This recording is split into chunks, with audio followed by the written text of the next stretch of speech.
बिहारी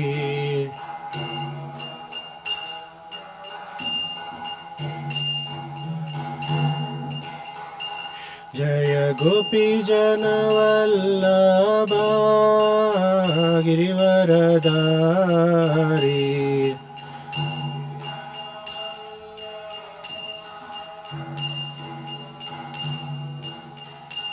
जय यशोदनन्दन व्रज जनरञ्जन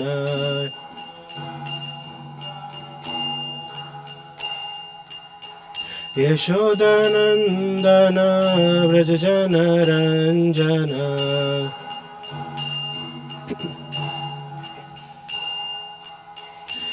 यमुनतीरावनचारी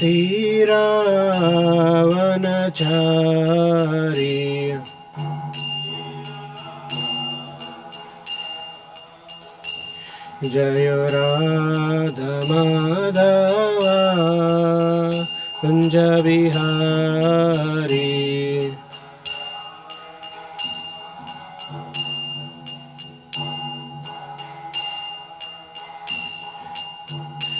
हरे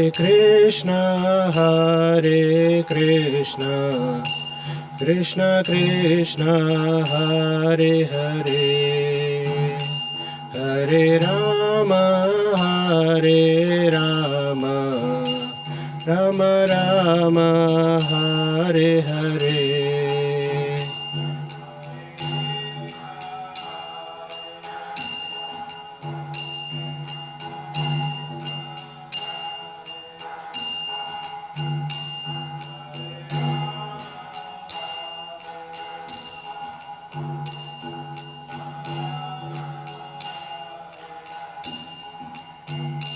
हरे कृष्णा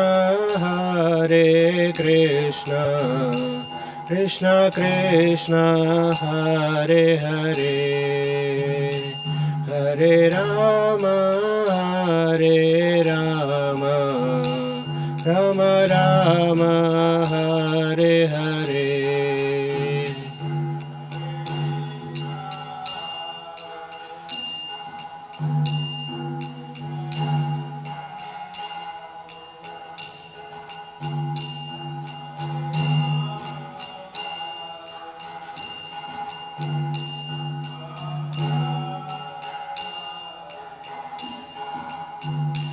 हरे कृष्णा कृष्ण कृष्ण हरे हरे हरे राम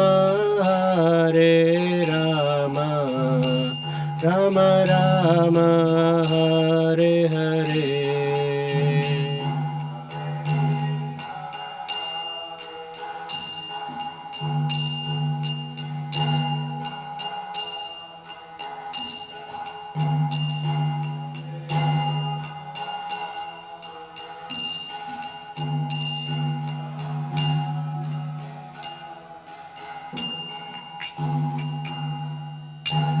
जय जय श्री राधा माधव की।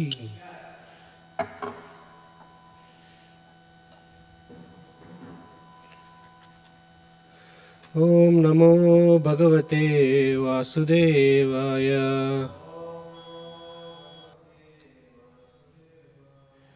ओम नमो भगवते वासुदेवाय।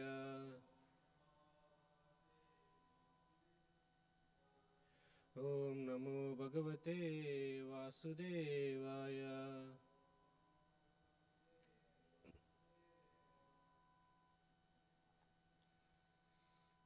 Reading from Canto 11, Chapter 7, Text number 45. तेजस्वी तपसा दीप्तो दुर्दर्शोदरभाजनः सर्वभक्षोऽपि युक्तात्मा नादत्ते मलमग्निवत्। तेजस्वी तपसा दीप्तो दुर्दर्शोदरभाजनः सर्वभक्षोऽपि युक्तात्मा Nadatte malamagnivat Tejasvi tapasa deepto Durdarshodara bhajanaha Sarvabhakshopi yuktatma Nadatte malamagnivat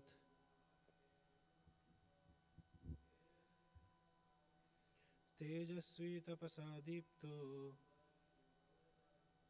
Durdarshodara bhajanaha Sarvabhakshopi yuktatma Nadatte malamagnivat. What meaning? Tejasvi, brilliantly luminous. Tapasa, by his austerity. Deeptaha, glowing. Durdarsha, unshakable. Udarabhajanaha, eating only that needed by his stomach. Sarva, everything. Bhakshaha, eating. Api, even though. Yuktatma, one who is fixed in spiritual life. Na adatte, does not assume. Malam, contamination. Agnivat, like the fire. Translation and purport by disciples of Srila Prabhupada. Saintly persons become powerful by execution of austerities. Their consciousness is unshakable because they do not try to enjoy anything within the material world. Such naturally liberated sages accept foodstuffs that are offered to them by destiny.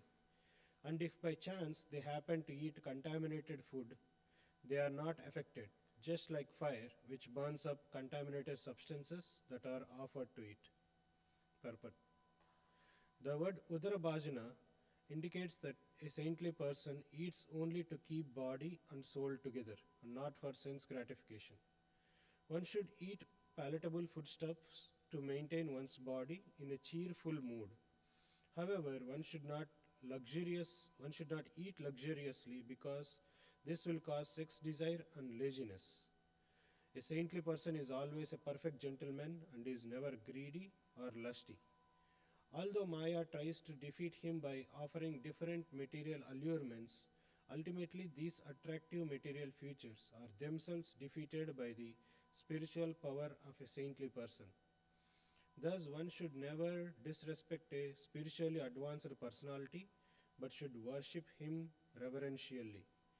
To carelessly approach a Krishna consciousness personality is just like carelessly approaching fire, which immediately burns if not handled properly.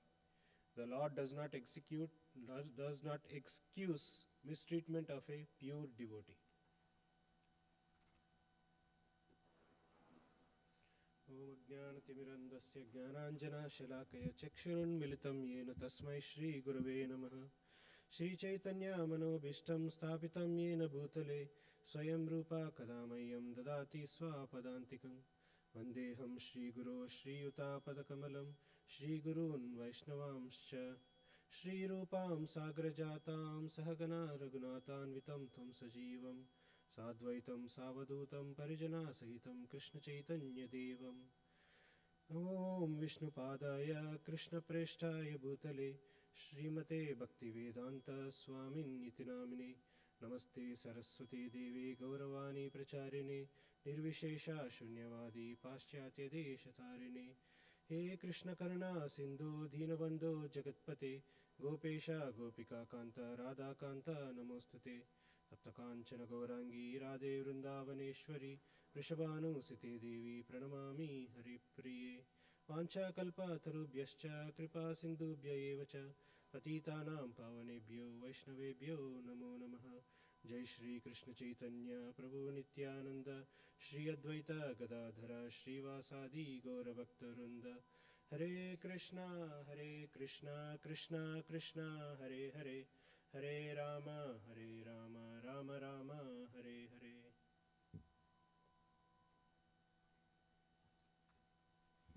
Today we are discussing about fire. Till now, we discussed 4 gurus which are told by Avaduta Brahmana. So, to just do a recap, Krishna and Uddhava meet, and Uddhava is asking Krishna about renunciation. Krishna advises him to renounce in a particular way. Then Uddhava asks Krishna, for a person who is not devoted to you, it is very difficult to renounce. Can you give me an easy way so that I can follow your instruction? He himself is a pure devotee, but he is asking for general public if he can give a easier way to practice whatever renunciation path he is talking about. Then Krishna talks about a previous example where Yadu meets Avaduta Brahmana, and Avaduta Brahmana instructs Yadu on how he become renounced by just looking at the world. How he used his intelligence and he used his buddhi to understand the world around him, and he is able to renounce just by looking at them. It's not that these 24 gurus are talking to him in person and instructing him personally, do this, do that. Some of them are even inanimate objects. They are not even having life. Like he talks about bangles. They don't have any life. It's not that bangles are talking to him, my dear Prabhu, chant 16 rounds every day in the morning, like that. So he is seeing the world and using them as analogies, and then learning from them and accepting them as a guru and going forward in his renounce order of life. Even we look into our devotional life, at least in my devotional life, when I started Krishna consciousness, so to prove that God exists, the analogy they gave is Prabhupada's analogy. If there is a creation, that means there is a creator. You have this watch, somebody manufactured it. It does not came by itself, like psh, watch appeared. It's what scientists say, that there is a big bang and then entire creation appeared and then the forms of life appeared. Nothing occurs without any cause. Then when I ask why should I follow such a rules and regulations, they said, you go on a street, when there is a red light, you stop. When there is a green light, you go. You are following rules and regulations. That is also an analogy. Even in Bhagavad Gita, we see Krishna talks about Dehinosmin yata dehe kaumaram yavaram jara. Just as how one goes from childhood to old age, similarly one goes from one body to another body. Another analogy. Again Krishna says, just as how tortoise pulls his senses inside, similarly a person who is a devoted person, he also engages in senses in such a way that whenever there is sense attraction, he will withdraw them from the sense objects. Analogy. So it's not that there are only 24 gurus. There are so many gurus if you want to learn from. We can look at a car and can learn from it. Okay, Prabhupada says car is like a body and Atma is a driver who is sitting inside it. I am just taking care of my car. So it's analogy again. So there are so many things we can look around and learn, just like how Avaduta Brahmana is learning. We don't have to wait for a python or a cobra to come and we'll learn only from that python and cobra. You don't find that in Chicago. So this is what Avaduta Brahmana is teaching us, that use your intelligence. Krishna is also saying Atmano Guru Atmaiva. Like accepting yourself as a spiritual master does not mean that you don't accept a devotee as a spiritual master. Madhvacharya instructs us, don't do this mistake of going away from devotees association. What it means that using your intelligence when you are interacting with the world, use your intelligence and pursue things so that you can improve in your devotional service. So, and in the purport we can see the word Udara Bhajana indicates that a saintly person eats only to keep body and soul together and not for sense gratification. Here the word Udara Bhajana means to keep body and soul together. What does it mean? It means that one has to work or one has to eat only to maintain his life and not for sense gratification. In the Bhagavatam, first canto, second chapter also, there is a verse which says that the life's goal should be aimed at liberation, not for sense gratification. And one's work should be only for achieving that life goal, not for enjoying the senses. So if we see whatever we eat to maintain this body. Even we want to eat extra, if our limit is like 3 chapatis, somebody may limit is 1 chapati, 2 chapatis.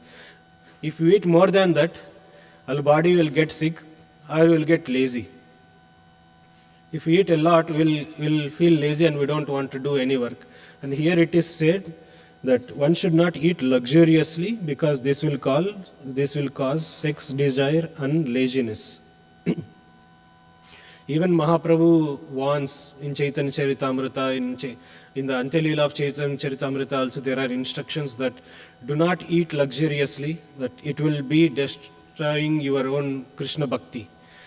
In Upadeshamrita, Sri Rupa Goswami says, Atyahara Prayasascha, that don't do atyahar, do not eat a lot.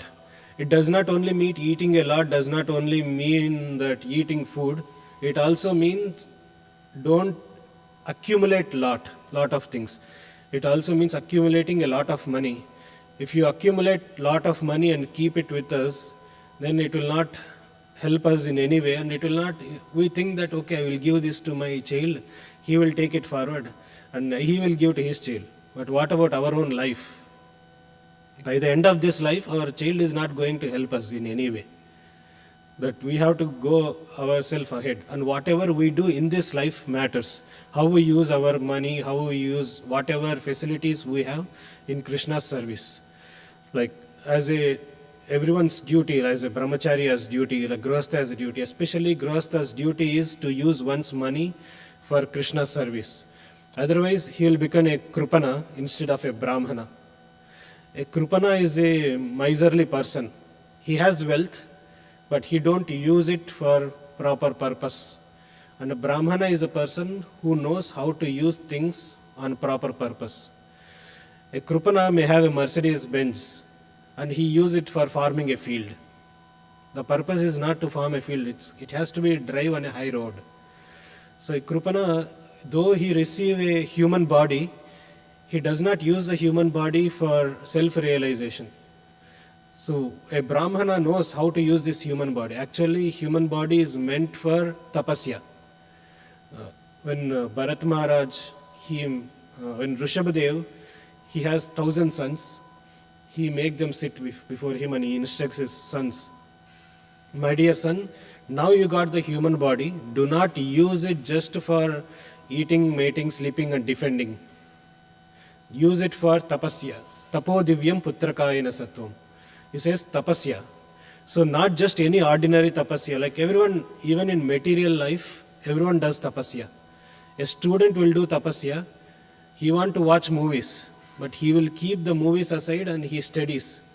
Why? So that he can get good grade. Everyone in a cricket player, he may do tapasya. He want to do something, but he will go to ground and practice day and night so that he will play. So everyone has to do tapasya to achieve success in their life. But here what Rishabhadev is talking about is tapo divyam, divya tapas. What does it mean? To achieve devotional service to the Lord. That tapasya, to achieve devotional service to the Lord, that you have to do. Now you got the human form of life, you have to do tapasya. Otherwise, you will be just like an animal. Animal also eats, sleeps, mates and defend. Human being also, if he does the same thing without tapasya, then there is no difference. Like in Mahabharata, it is said that if you practice dharma, then you are different from an animal. So here, dharma of a human being is to do tapasya. So then, what is the tapasya we have to do? What is the tapasya? Krishna talks about tapasya in Bhagavad Gita. There is a tapasya for the body, there is a tapasya for the speech, and there is tapasya for the mind. So tapasya for the body is you maintain it clean, you do austerity, then you eat proper food, you clean your body, and then you follow celibacy. So these are the tapasya for the body. Actually, they make a human body very powerful. Tapasya makes the body very powerful. Even we see all the examples, somehow or other, they did some kind of tapasya. Dhruva Maharaj, he did tapasya for 6 months. For some time he stood on one leg. He ate only dry leaves. For another 1 month he was only breathing. At the end of his tapasya, he was just standing on 1 feet, and the entire weight of the universe is on his body itself. He is holding the entire weight of the universe on himself. Because he is having Paramatma in his heart, he is able to envision Prushnigarbha in his heart. The entire weight of the universe came unto him, and the entire universe is shaking because of his tapasya. And he is able to see Prushnigarbha face to face because of his intense tapasya and because of his following the instruction of spiritual master. So Prabhupada says there are multiple places there are definitions of tapasya. I was reading this Upadeshamrita, and Prabhupada is saying in this one, a human being is meant to be trained according to certain principles to revive his original knowledge. Such a methodological life is called as tapasya. Elsewhere also he says that voluntarily accepting inconveniences is called tapasya. So we voluntarily, the word tapa, actually tapa means misery, and tapa means austerity. So if you want to go out of that tapatraya unmulanam, that we have to go out of 3-fold miseries, we have to do the tapa of devotional service. Then only we will get out of the tapa. So we have to voluntarily accept inconveniences. Like waking up in the morning, we may not like it.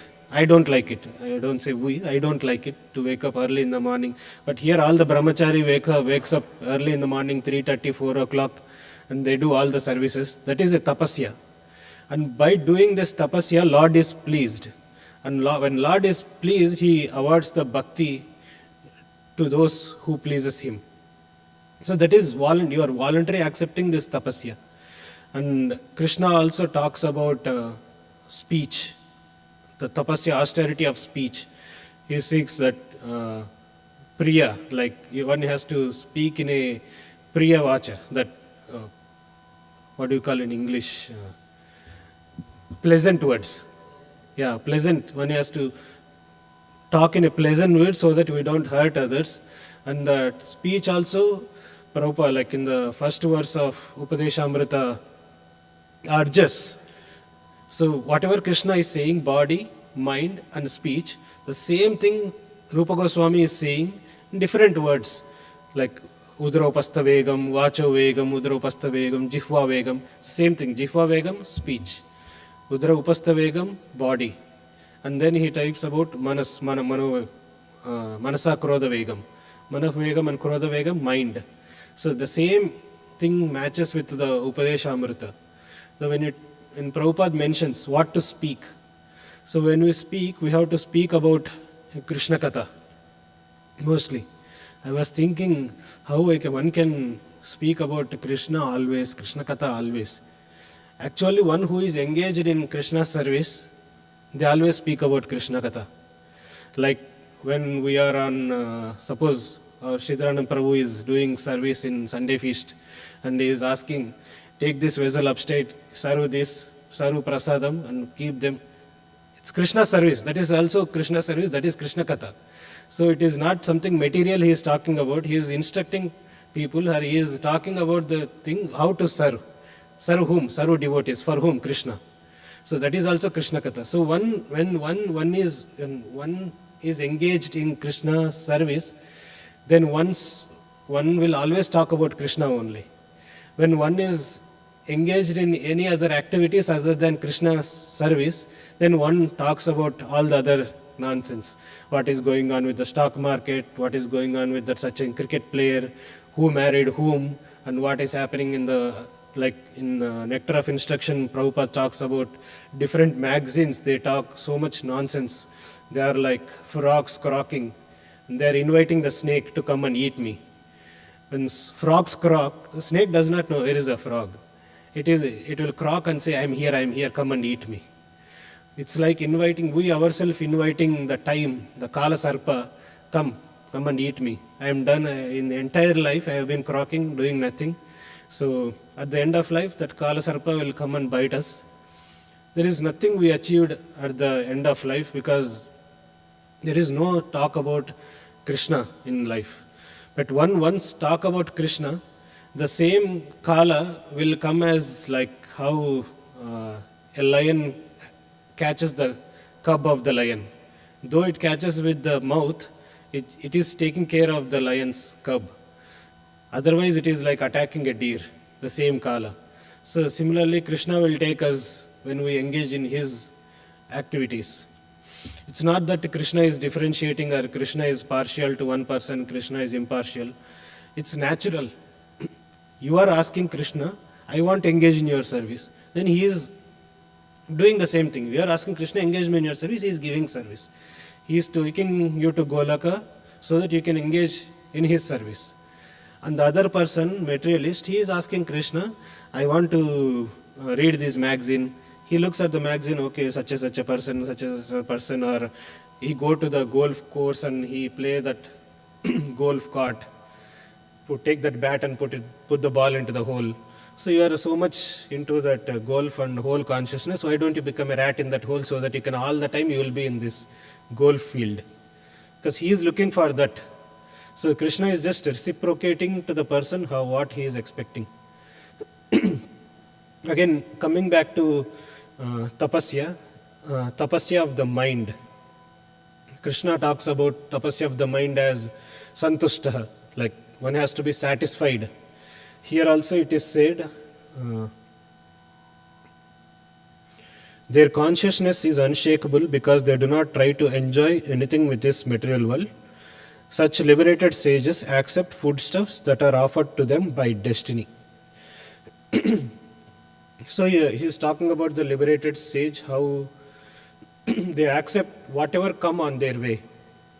They are not hankering for something. Today I want this, why do you give me just dal sabji, I want something else. Or they are not hankering for anything in their life. It's not only food stuff, it can be any luxury. A saintly person does not hanker for any luxury. When Prabhupada was asked, when he was sitting on a hotel and he is interviewed by some people, he was asked like, Prabhupada, why are you sitting on a mansion like a luxury hotel and giving interview? Why don't you sit under a tree? You say that a saintly person should always be renounced. Why don't you sit under a tree and give the same lecture? Prabhupada replied to him, I can go and sit under a tree. I came from Vrindavan, I was sitting under a tree. In Radha Damodar temple, there is a small room, I was sitting under it and doing my bhajan. But if I sit there, will you come? Will you come and listen to me if I sit under a tree and give a class? He said, no. That's why I am doing this so that you can listen. It's not for my comfort, it's for your realization I am using this luxury. A saintly person will use luxury, whatever comes on their way, for Krishna service, not for their own self-service. So that is the difference between, again, a Krupana and a Brahmana. A Krupana does not use it at all. He will misuse it. A Brahmana knows how to use it on Krishna service. So that is another. Here it is said that although Maya tries to defeat him by offering different material allurements, ultimately these attractive material features are themselves defeated by the spiritual power of a saintly person.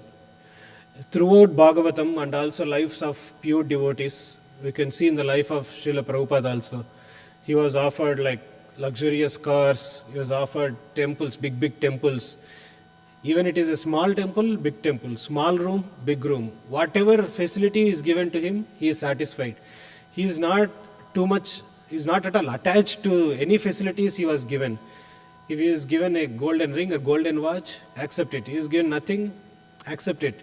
He was given an apple when he was staying in New York initial days, he accepted it. So he is not at all attached to any of the facilities, and he says that All these allurements will be defeated by the spiritual power of the saintly person. Even rich people like George Harrison or Alfred Ford, they got attracted to him. It's not that they attracted him. They got attracted to him by his spiritual power. They are willing to do anything for Srila Prabhupada. You can see so many great devotees came out of this Krishna conscious movement. So many thousands of devotees just because of Srila Prabhupada's mission and his dedication to his Guru. So that is the power of a spiritual person. And his tapasya, he did, it's not that Prabhupada didn't do any tapasya, he did tapasya. He spent his entire life, like from the day his spiritual master gave him instruction, go to Western countries and preach this mission. He was young, around 25 or can correct me what his age at the time, till he came to US, that 50 years. He did so many things. He was writing magazines, he was writing Bhagavad Gita purports. He went to Jhansi and he established a small organization to preach there.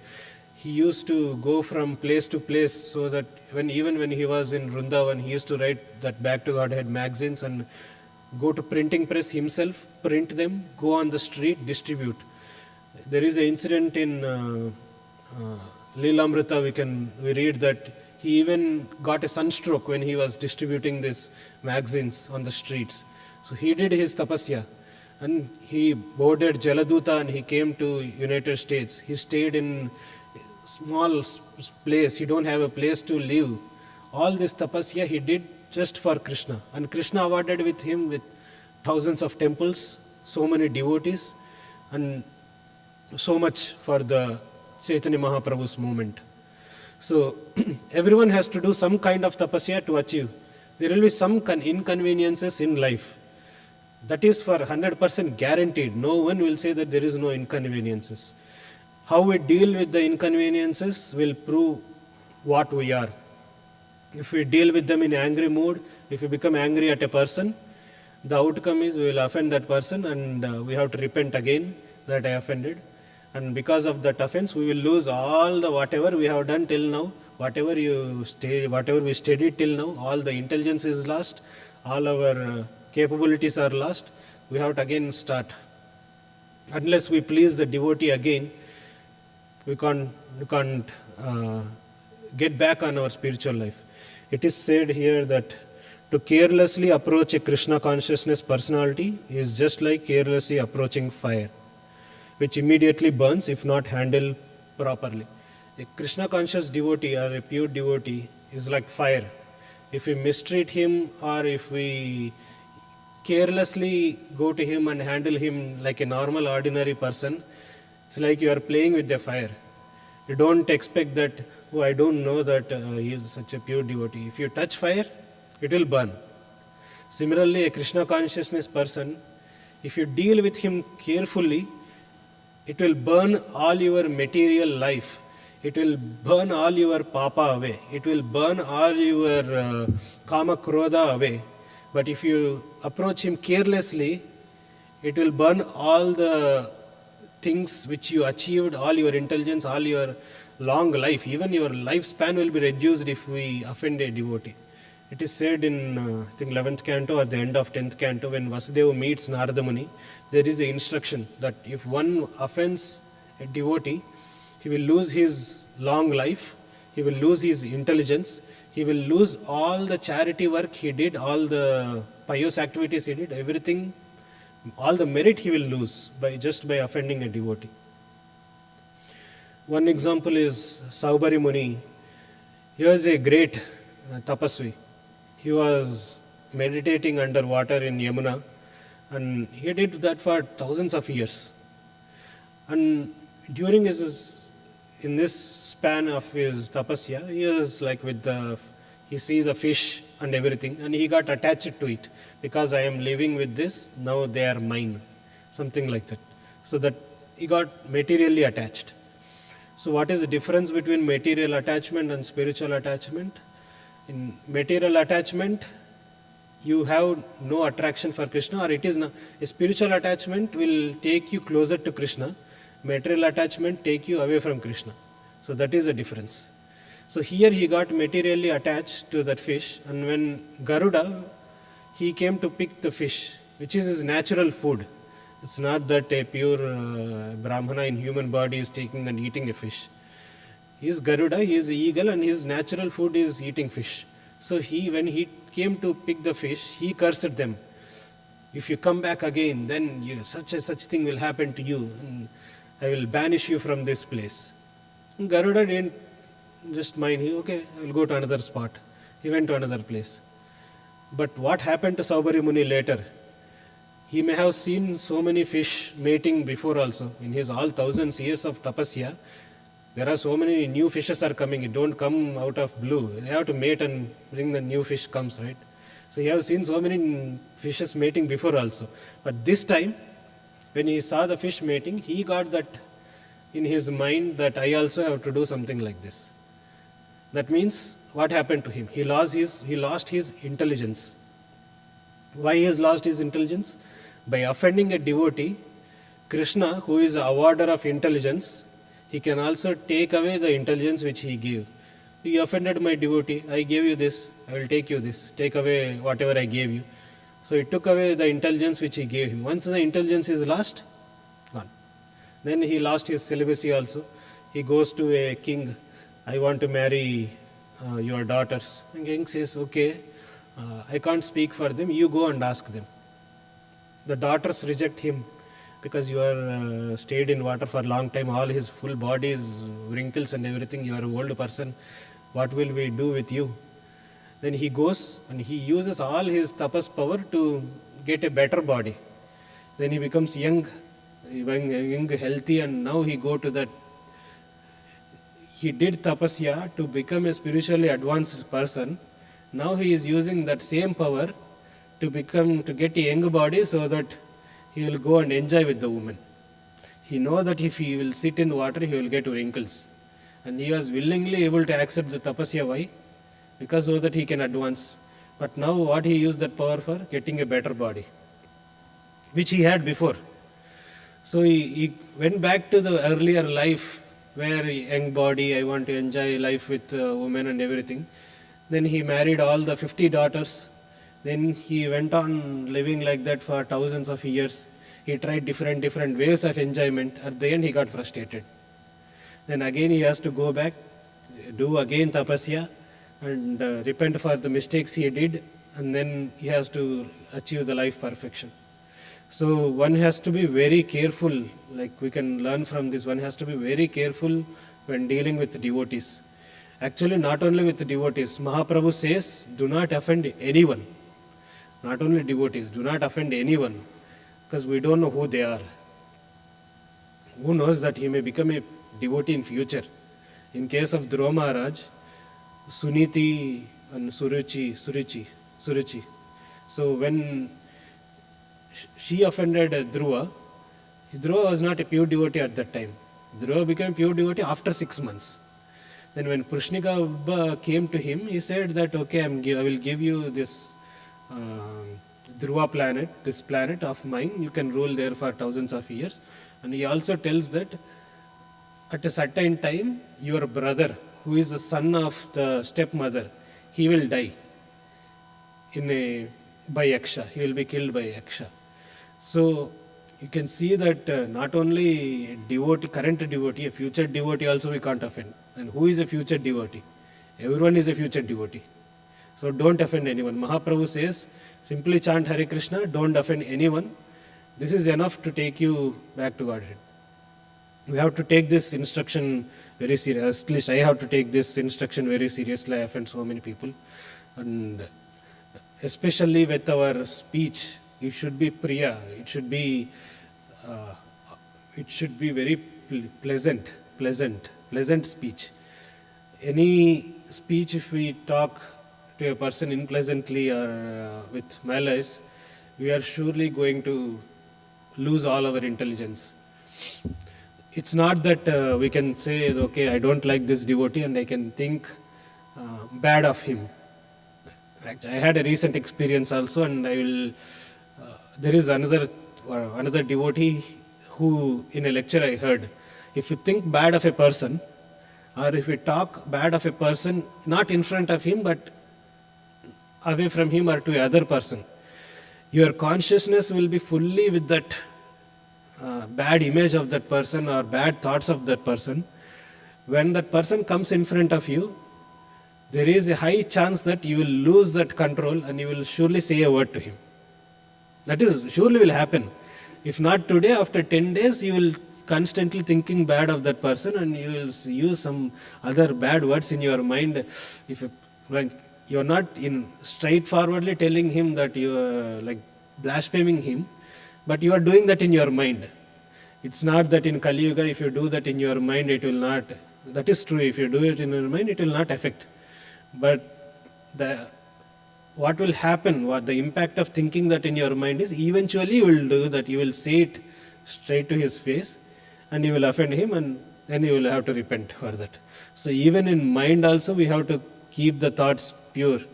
If even, like, it's not that such thoughts will not come. Such thoughts will come. Then we have to use this 24 gurus.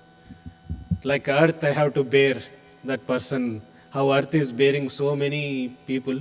Like earth, I have to bear him. And we have to think him as a water, like Prabhu was saying yesterday, like how water purifies. And when we will not get purified by water, when we keep our hands blocking the water falling on us. So we should not block that mercy of devotee association. We have to let it purify us. If somebody is troubling us, that trouble will surely purify us. If we take it in a proper mood, it's surely going to purify us.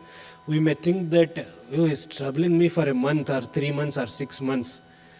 Whatever time it takes, eventually if you look back and if you bear the trouble, if you look back and see, actually he purified me. We can think ourselves. We have came across so many troubles, small or big.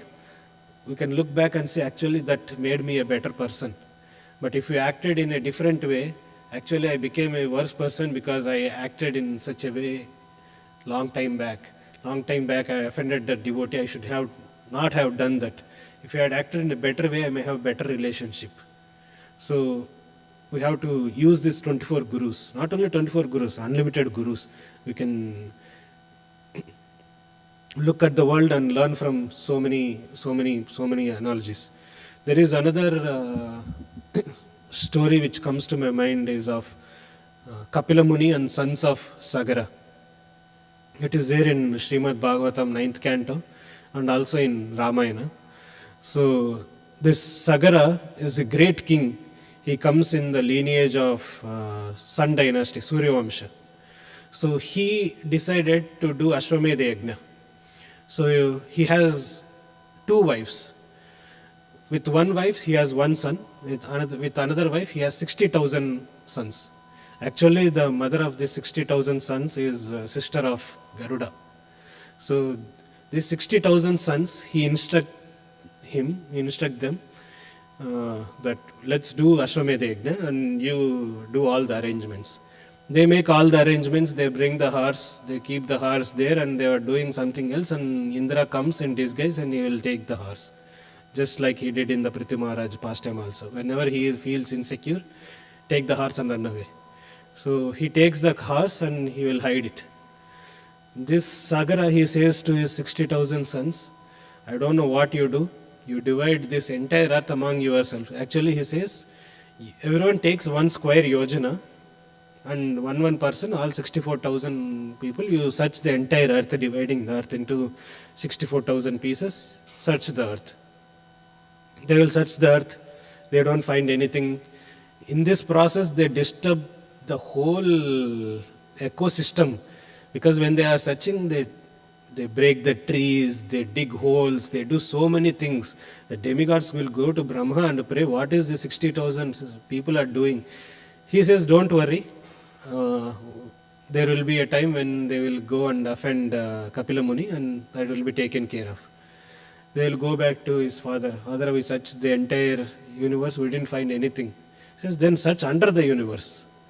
So they will go dig the holes. They will dig holes so deep, they will even go to Patala, Rasatala also. On the way, they even meet that elephants which are holding the universe. The elephant can't move also when these guys are coming, because if they move, the entire earth will shake. So the elephant is watching these guys, what are they doing? They're digging holes. So they go inside till Rasatala, where Kapila Muni is doing his meditation. There it is, like actually some places it is said, when they found the horse there, they went with their swords up, marching towards Kapila Muni to kill him. And Kapila Muni looked at him with a homkar, and the entire 64,000 this Sagara's sons got burned to ashes. But Bhagavatam says, there is a verse in Bhagavatam which says that does not look right, because Kapila Muni is such a great soul, he is actually Lord himself.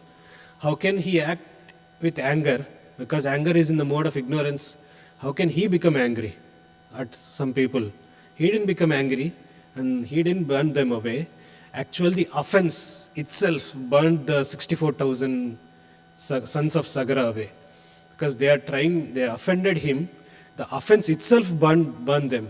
Just like a devotee will not curse us back. Our offense itself will burn us. Even in case of Saubari Muni, it's not that Garuda cursed him back. The offense itself burned his intelligence away.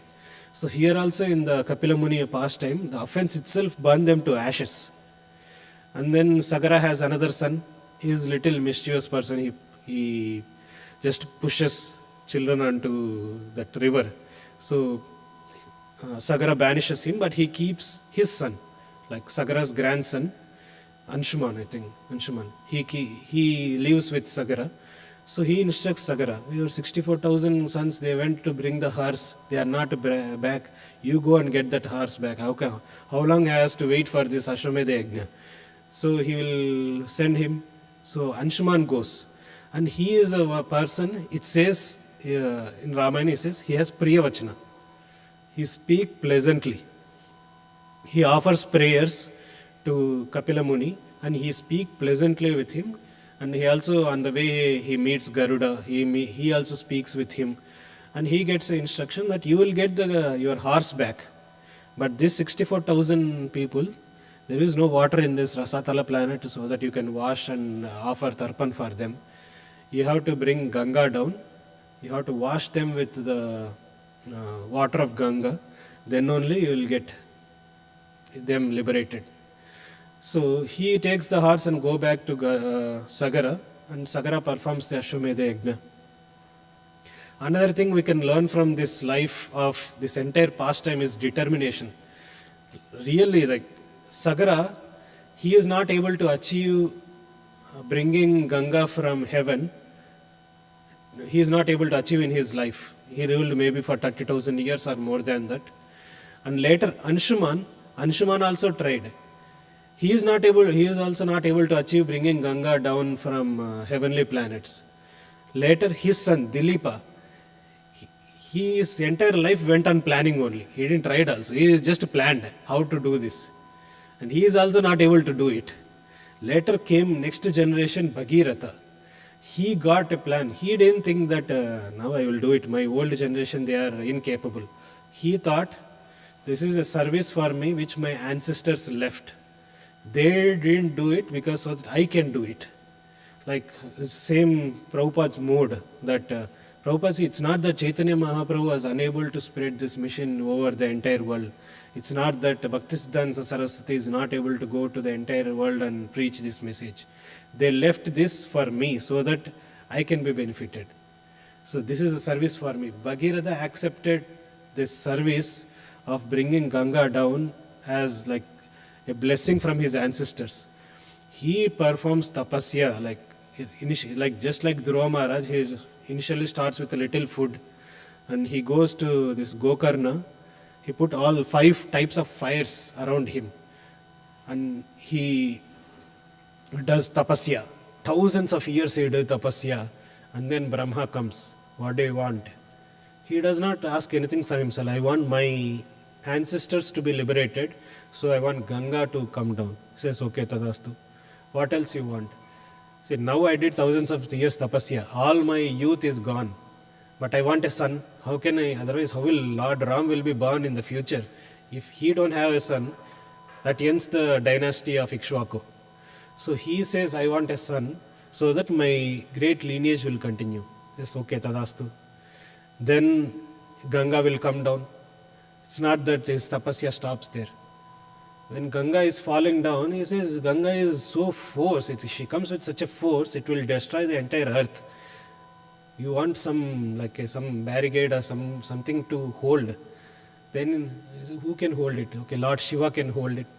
You see, he again spends thousands of years praying for Lord Shiva's mercy.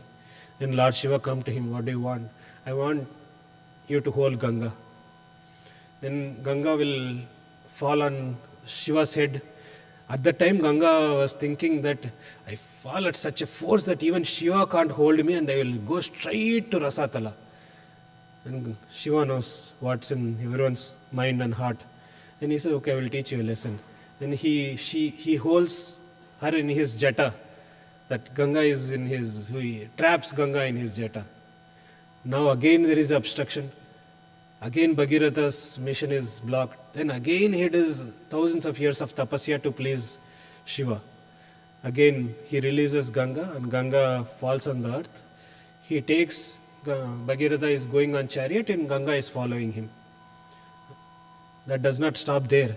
Then on the way, Ganga destroys Jahnu Muni's hermitage. Then again, what Jahnu Muni does, he drinks the entire water of Ganga. And again Bhagiratha go and pray to him, please release. I have to go for my task of liberating my ancestors. Then Jahnu Muni leaves Ganga through his ears. Because she is born out of Jahnu Muni's body, she is called Jahnavi. She gets the name Jahnavi because it comes out of Jahnu Muni's body. And then he takes her to Rasatala through the holes which the sons of Sagara dug, and then they get liberated. You can see, you can learn from this pastime that such a determination, not just one's life, after several generations. We may think that what my small effort will do or what my small service will do. But that small service, whatever you do, somebody will come next. He will use that small thing and he will expand it in such a way that he will make it such a big organization like how Srila Prabhupada did. Bhaktisiddhanta Saraswati Thakur was preaching in Bengal and in India, South India, here and there. Bhaktivinoda Thakur is preaching in Bengal. Before that, all the Acharyas, Bengal, Orissa, Vrindavan, they can't think that what my small service will do. Or Narottam Das Thakur, what my small book of this. He may have written in his personal diary all the songs, whatever he has written. But now it is sung by thousands of devotees. Because they know that in future, my service will help future generations. Whatever little service we do, whatever little we do for Srila Prabhupada's mission to take it forward, that little will help the future generations. It may be little now, but it will be large for future generations.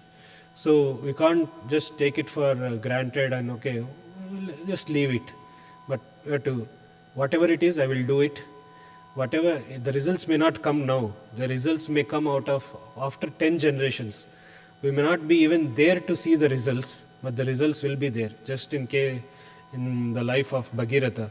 We can also learn from his austerities. It's not like, okay, I woke up every day for at 3 o'clock, 3:30 early in the morning and did so much, but I didn't receive any respect, nothing, no glory, no fame. He didn't think like that. He did tapasya. He didn't receive Ganga, obstruction. And again, Shiva blocked him, obstruction. Again, Jahnu blocked him, obstruction. Through all these obstacles, he did tapasya again and again, again and again, again and again. So that should be our mood. Utsahat nishchayat dhairyat. With confidence and with enthusiasm, we have to do it again and again, again and again. Even there is obstruction, again and again we have to do it so that we will reach perfection in life. Thank you. Hare Krishna. Srila Prabhupada ki.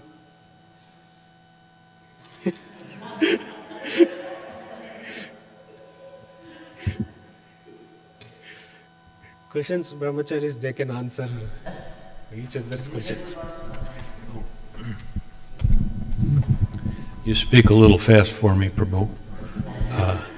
That's why I like to read books. I can go at my own pace. But I remember Srila Prabhupada was, devotees came up to him and said, this person has been stealing from the temple. And there was a group of devotees and they were talking to Srila Prabhupada, and they thought they was going to get a certain reaction out of Srila Prabhupada. But he said he earned it. He earned the money, so that was kind of one side. And then another side is a devotee was a treasurer at the temple, and funds were missing. And Prabhupada said, well, maybe he should not be in the treasury department. Put him in the pot washing department or something like that. So time, place, and circumstance, But those are some of the things that came to mind, And then he also said, nothing follows a person closer than their reputation, And even if we're, seemingly not judging a situation, we are, because we're always evaluating, Or they might say, finding fault where there is no fault. Have you heard that expression? Yeah. Yeah, so, but those are a few things that came to my mind. Thank you, Prabhu. That reminds me of that Chanakya saying where a saintly person finds gold even in a place of dirt. I can't hear you. A saintly person finds gold even in the place of dirt. But a Kripana, he finds faults even when if there is a white cloth, he finds a dot where there is a small black dot, because that's what a fault finding person finds.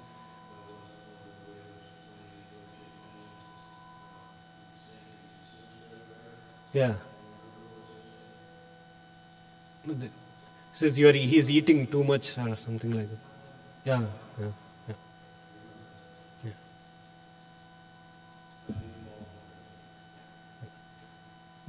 Srila Prabhupada ki.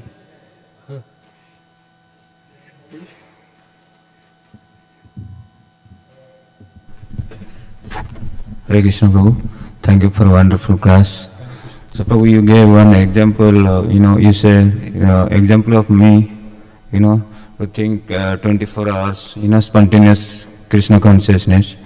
So it is not like that, people who are staying in the temple or full-time devotees in the temple or doing Buddhist or Sankirtan devotees, they are only spontaneous Krishna consciousness person.